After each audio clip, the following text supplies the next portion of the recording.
পরিস্থিতি কোন দিকে যেতে পারে সেই কথা বলার আগে ওনাদের আলোচনার সূত্র ধরে আমি একটু একটা কথা বলে নিই। জি, এটা হচ্ছে যে প্রশ্ন উঠছে নতুন রাজনৈতিক দল এবং তারা ক্ষমতায় থেকে আগামী নির্বাচনে প্রভাব ফেলবে পারবে কি পারবে না, উপদেষ্টা পরিষদের থেকে যদি তারা নতুন দলে যায় তাহলে কি দাঁড়াবে জিনিসটা। এখন একটি কথা তরিকুল ইসলাম সাহেব বলেছেন যে এই যে উপদেষ্টা পরিষদ এখন সংখ্যা কত, সংখ্যা প্রায় 30-এর কাছাকাছি, তাই না, 24 সামথিং, একজন মারা গেছেন। আচ্ছা, এই উপদেষ্টা পরিষদে বৈষম্য বিরোধী ছাত্র আন্দোলনের মাত্র 3 জন। তারা যদি প্রভাব ফেলতে পারে, অন্য যারা আছে তারা প্রভাব ফেলতে পারবে না?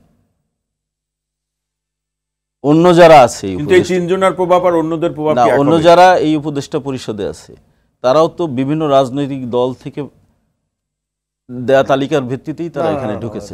এই জায়গায় তো বিএনপির আপত্তি, তারা তো বলছে যে নাই, একজন কোনোদিনও ছিল না, দলের সদস্য ছিল না, সদস্য কোনোদিনও ছিল না, সেটা ছিল না। কিন্তু আমাদেরকে জিজ্ঞাসা করা হয়েছে, অন্য সব দলকে জিজ্ঞাসা করা হয়েছে, কোনোদিন আমরা তখন একজন বলতে পারবে না। বিভিন্ন উপদেষ্টাদের মধ্যে তুহিন ভাই মনে মনে বিএনপি ধারণ করে এরকম আছে, আবার স্পষ্টভাবে পরিষদের মধ্যে বিএনপির মতামতের প্রতিফলন ঘটেছে। আমরাও তো বলতে পারি যে ইন্টারিম গভর্নমেন্টের সুবিধা বিএনপিও গ্রহণ করছে, অবশ্যই তারা গ্রহণ করছে। হ্যাঁ, অবশ্যই গ্রহণ করছে। আমরা শুনে আসি শাহিনবের আলোচনা শুনে আসি, আমরা শাহিনবের আলোচনাটা শুনে আসি। শাহিন ভাই বলুন, সেই ইলেকশন তারিকুল ইসলাম, আমরা শাহিন চৌধুরীর কথা শুনে, আমরা শাহিন চৌধুরীর কথা শুনে আমরা আলোচনা শুনবো। তারিকুল ইসলাম জি, শাহিন ভাই এটাও ফ্যাসিস্ট পতনের কারণে করতে আছে, আমি পারিনি আগে। জি, তুহিন ভাই এই আলোচনাগুলো আমরা শুনবো, আমরা একটু নিশ্চয়ই তার আলোচনাটা শুনে। বিতর্ক করলে করা যায়, কিন্তু আমি কিছু কথা বলি, তারপরে আপনাদের জবাব থাকলে দেবেন। আপনারাও যে দুজন কথা বলছেন, আমার মনে হয় একজন বলার পর একজন জবাব দিলে ভালো হয়। এটা তৌহিদ ভাই নিশ্চয়ই এটা ইয়ে করবেন। এখন প্রশ্ন হচ্ছে, আমরা তো সংবাদকর্মী, আমরা তো জানি যখন ইন্টারিম গভর্নমেন্ট গঠিত হলো 3 দিনের মতো তো দেশে কোনো সরকারই ছিল না, এবং যখন গঠিত হলো তখন কিন্তু সকল, এবং তুহিন ভাই নিজেও স্বীকার করেছেন যে উপদেষ্টা পরিষদে বিএনপি জামাতের পক্ষ থেকেও তালিকা দেওয়া হয়েছে, আপনি আজকেও কথার মধ্যে বলেছেন। তো এখন যারা আছে, আমরা তো তখন জানি যে বিএনপির পক্ষ থেকেও তালিকা দেওয়া হয়েছে, জামাতের পক্ষে দেওয়া হয়েছে, ইসলামী কিন্তু বিএনপি তো এখন কাউকে খুঁজে পাচ্ছে না, ইসলামী ঐক্যজোট, হেফাজতের এই যে ধর্ম উপদেষ্টা, হেফাজতের কর্মী, উনি হেফাজত ইসলামের কর্মী, তো ওনারা খুঁজে পাচ্ছে না, সেটা ভিন্ন কথা, আমি জানি না সেটা। ডক্টর সালেউদ্দিন আহমেদ, উনি কে? ডক্টর সালেউদ্দিন আহমেদ অর্থ উপদেষ্টা, উনি কে? ওনার পরিচয়টি কি সমাজে, ওনার কি পরিচয়? সাবেক গভর্নর এবং বিএনপি আমলের গভর্নর, এবং গভর্নর যে সরকারের আমলে হয়, সরকারের ঘনিষ্ঠ লোক না হলে হতে পারে। এটা আদিলুর রহমানের পরিচয়টা কি? যাই হোক, আমি এগুলো নাম না, ছাত্র জীবনে পরবর্তী কোনোদিন তাদের জীবনে তো শেষ প্রান্তে, বয়স সবার 70 উপরে, 75-80 বছর বয়স, এদের জীবনে কোনোদিনও ছাত্র জীবনে ছাত্রদল অথবা পরবর্তী জীবনে বিএনপির সাথে প্রত্যক্ষ পরোক্ষে জড়িত ছিল একটি প্রবন্ধ দেখতে পারবেন? না, ছাত্র জীবনে ছাত্র দল করার কথা যদি বলেন, ছাত্র জীবনে তো না, ছাত্র জীবনে তো আপনার মির্জা ফখরুল ইসলামও ছাত্র দল করেন, বাম সংগঠন। আমি শুধু ছাত্র জীবন অথবা পরবর্তী জীবনে তাদের কর্মজীবনে, কিন্তু তারা এই আইডিওলজি বিলং করে, এটা সবাই জানে। সুতরাং আমি মনে করি না যে ওকে,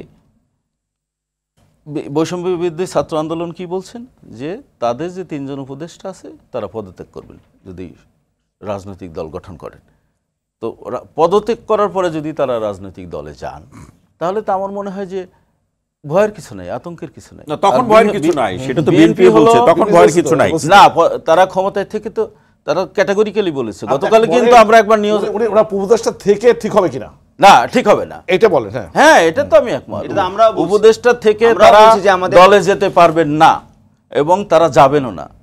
আমরা তো গতকালকেই একটা নিউজ শুনেছিলাম যে আসিফ মাহমুদ, সজীব ভুইয়া এবং নাহিদ ইসলাম পদত্যাগ করতে পারেন।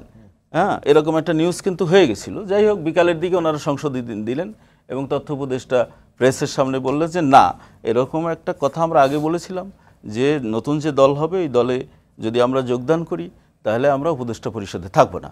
তবে সেই সময়টা এখনই আসেনি মানে হলো যেহেতু মিড অফ ফেব্রুয়ারি এটা ডেডলাইন দেওয়া হয়েছে বা last week of February deadline দেওয়া হয়েছে, ফেব্রুয়ারিতে এখন আসেনি, আজকে কেবল 31 জানুয়ারি গেল ফেব্রুয়ারি। তো নিশ্চয়ই এই যখন এই দল গঠিত হবে, গঠিত হওয়ার আগে নিশ্চয়ই তারা পদত্যাগ করবেন, করে তাদের ইয়েটা নিরপেক্ষতা দেখাবেন।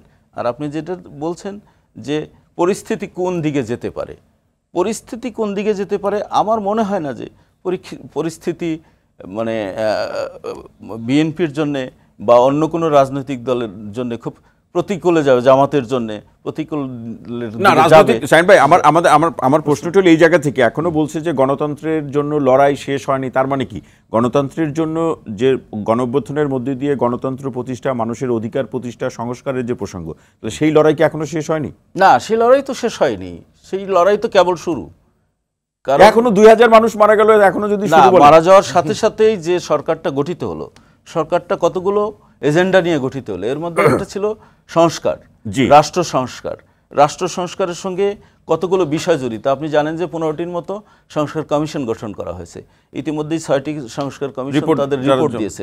সেই রিপোর্ট নিয়ে প্রধান উপদেষ্টা বলেছেন মধ্য ফেব্রুয়ারি নাগাদ তিনি রাজনৈতিক দলগুলোর সঙ্গে বসবেন এবং একটা কনসেনসাসে পৌঁছার পরে সংস্কার কতটুকু গৃহীত হবে না হবে সেটা তখন ঠিক হবে। এখন মেজর যে সংস্কারটা আছে কনস্টিটিউশন, এই সংস্কারে তো আপনি জানেন বোধহয় ডক্টর আলী রিয়াজের নেতৃত্বে যে রিপোর্ট দেওয়া হয়েছে সেখানে তো টোটাল সরকার ব্যবস্থাই ভেঙে দেওয়া হয়েছে। এখন আছে 300 আসনের পার্লামেন্ট, সেখানে বলা হয়েছে 400 আসনের পার্লামেন্ট। এখন আছে এক কক্ষ বিশিষ্ট পার্লামেন্ট, সেখানে বলা হয়েছে দ্বিকক্ষ বিশিষ্ট পার্লামেন্ট। 3 বছর আগে বিএনপি দিয়ে রেখেছে, বিএনপি বাস্তবায়ন করে নাই। তখন তো বিএনপি ক্ষমতা ছিল না। এখন যেটি শাহিন ভাই সেটা তো এখন নিষ্পত্তি হতে হবে। আপনারা দিয়ে রাখলে তো তাহলে ভালো, তাহলে আপনারা খুশি হবেন যে আমরা দিয়ে রাখছি, আমাদের প্রস্তাব। এই কথা কিন্তু বিএনপি বলছে, যে বিএনপি যেটি বলছে শাহিন ভাই যে তাদের 31 দফার মধ্যে সবই আছে, এই সংস্কারের আয়োজনগুলো। তবে এখানে আবার একটি প্রশ্ন, এখানে প্রশ্ন শাহিন ভাই, এই প্রশ্নের উত্তরটি আপনার কাছ থেকে শুনতে চাই। এটি হলো অনেকেই বলছেন যে বিএনপি এখন 31 দফায় যে সংস্কারের কথাগুলো বলছে তারা ক্ষমতা আসলে করবে, সেটি ক্ষমতা আসলে আসলে করবে কিনা নাকি পরিস্থিতির কারণে বলছে, এই প্রশ্নটি আছে, কি মনে হয় আপনার কাছে? না, এই প্রশ্নটি আসলে ক্ষমতা আসলে আসলেই করবে কিনা, এই প্রশ্নটি যেমন আপনার কাছে আছে, আমার কাছেও আছে, জাতির কাছেও আছে। কেন আছে? কারণ বিএনপি তো 15 বছর ক্ষমতায় ছিল, অতীতে 10 বছর, তার আগে 4.5 বছর, তারপরে মানে ওই 15 ফেব্রুয়ারি ইলেকশনের কয়েকদিন 36 দিন ছিল না। তো তাহলে এই ধরনের কোন সংস্কার করেছে না? তাহলে বিগত বিএনপি আর আগামী দিনের বিএনপি সেই এক করে দেখছেন কেন? 53 বছর যাবৎ বিভিন্ন রাজনৈতিক দল ঘুরে ফিরে আছে, সামরিক শাসন সব মিলিয়ে বিভিন্ন রাজনৈতিক। এখন যেসব সংস্কারের প্রস্তাব এসছে ক্যাটাগরিক্যালি, এই এত সংস্কারের প্রস্তাব তো আগে কখনো আসেনি। ওকে, এখন যে প্রস্তাবগুলো এসছে এরা তো অন্তর্বর্তীকালীন সরকারের পক্ষে একা এটা করা সম্ভব না। এটাকে প্রধান রাজনৈতিক দল বিএনপিকে লাগবে, জামাতকে লাগবে, সর্বোপরি ঐক্যমত্যে পৌঁছাইতে হবে। আওয়ামী লীগ বাদ দেন, আওয়ামী লীগ তো পালিয়ে গেছে, আওয়ামী লীগের কোনো অস্তিত্ব নেই। কিন্তু প্রশ্ন হলো যে একটা ঐক্যমত্যে পৌঁছাইতে হবে। প্রধান উপদেষ্টা তো ক্যাটাগরিক্যালি বলেছেন যে যদি রাজনৈতিক দলগুলো অল্প সংস্কারের পরে নির্বাচন চান তাহলে এই বছরের মধ্যেই নির্বাচন হতে পারে।